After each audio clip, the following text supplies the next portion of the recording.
You ready? Okay. Hi, I'm Annie Woods. I'm a freshman in the College of Arts and Sciences, and I'm planning on majoring in economics and mathematics. Hi, I'm Benjamin Ralph. I'm a freshman in the College of Arts and Sciences, and I'm majoring in mathematics. And this is our March Madness scraper and predictor. Okay, so our data source is from Sports Reference. It's a general statistics website for a lot of different sports, but we're specifically using the data for the NCAA tournaments from the years 2011 to this year in 2025. And we're basically using the schedules.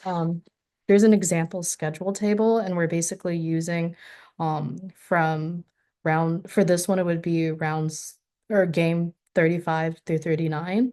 Yeah. Um, what does this do? Like the whole code in general. First it scrapes the schedules and statistics for each March Madness tournament and all the games within it, and then converts them to CSVs. And then we use the sklearn logistic regression model um and train it on the data from the CSVs to predict future outcomes of future games. Okay, so how does the data or how does the code actually work? So this is our data fetching pipeline. There are a few custom functions in here that we don't share, but I can explain to you what they do.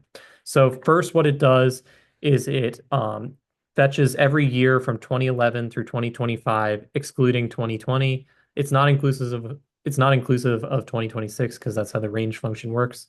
And then for each year, it gets the team names for each team. We call them slugs because they're the URL tag that you use for each team. And then for each team name, it gets the schedule for that team for that year, and then it calculates the progressive stats for that schedule. And so essentially, what the progressive stats are is it's the aggregate average of all the stats for all the games up to that first game.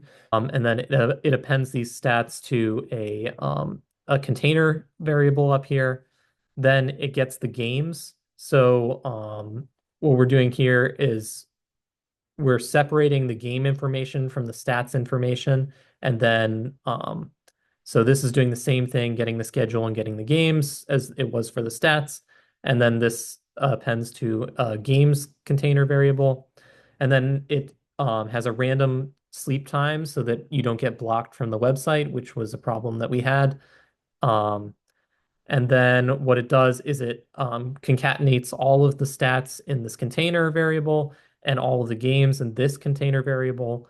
And then it merges the games and the stats together to make one large uh, schedule table for all the games with the aggregate stats for all the games before that game.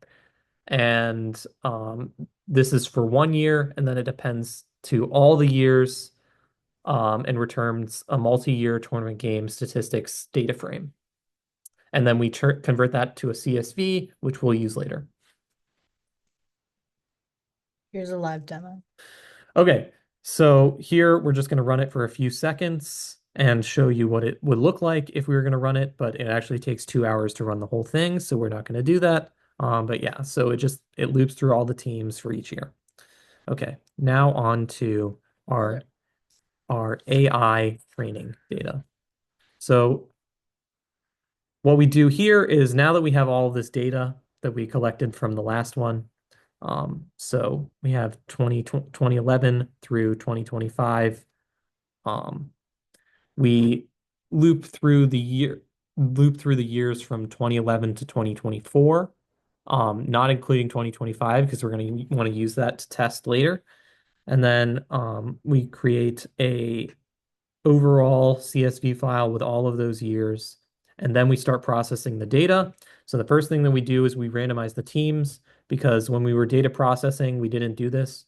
Well, what we actually ended up doing was just putting the first team alphabetically as team A, but we don't want to do that here because we want the AI to train off of random data.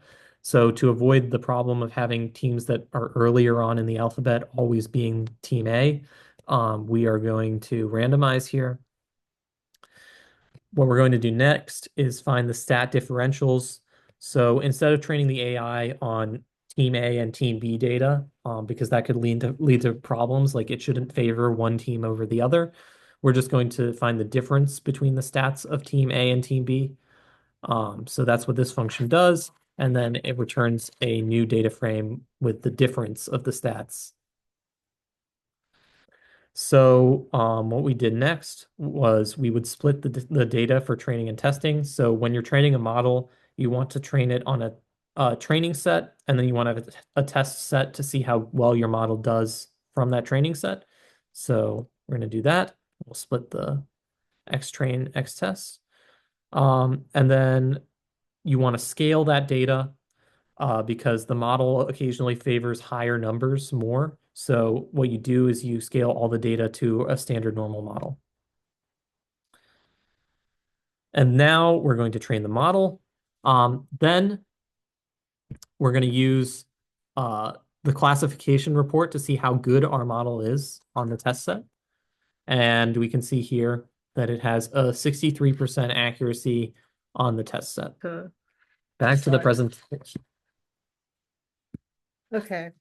So some of the general hardships that we had was number one, scraping the data from the website. I think as you've seen earlier, the HTML is really messy and it required a lot of cleaning. Additionally, it took over 2 hours to scrape all the data, so it's not very efficient. The main reason of it taking so long was because the data was contained on many different web pages, so the data scraping needed a time limiter in order to to not get the IP banned for the school.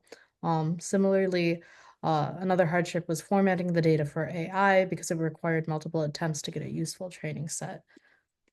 Um, what we learned and good resources. Some things that we learned is that machine learning is generally accessible to people with limited coding experience, given like sklearn and things like that. It's not very difficult for you to basically look it up online or look at a textbook and use it yourself. Time limiters are important to not getting your IP blocked. Yeah, and Yeah, that was a yeah. big problem. Every time you got blocked, it was almost 3 hours before we could do any scraping again. So it made it very hard to progress without the time limiter. So that was something that I learned early on to use. Yeah, we also learned that HTML is pretty terrible to scrape. Of all the data formats that we use in this class, it's definitely the most unintuitive. Um, Yeah, so how you present the data to your AI model is just as important as the data itself, because if you don't format your data in a way that is going to make the model useful, your model is just going to be garbage, garbage in, garbage out.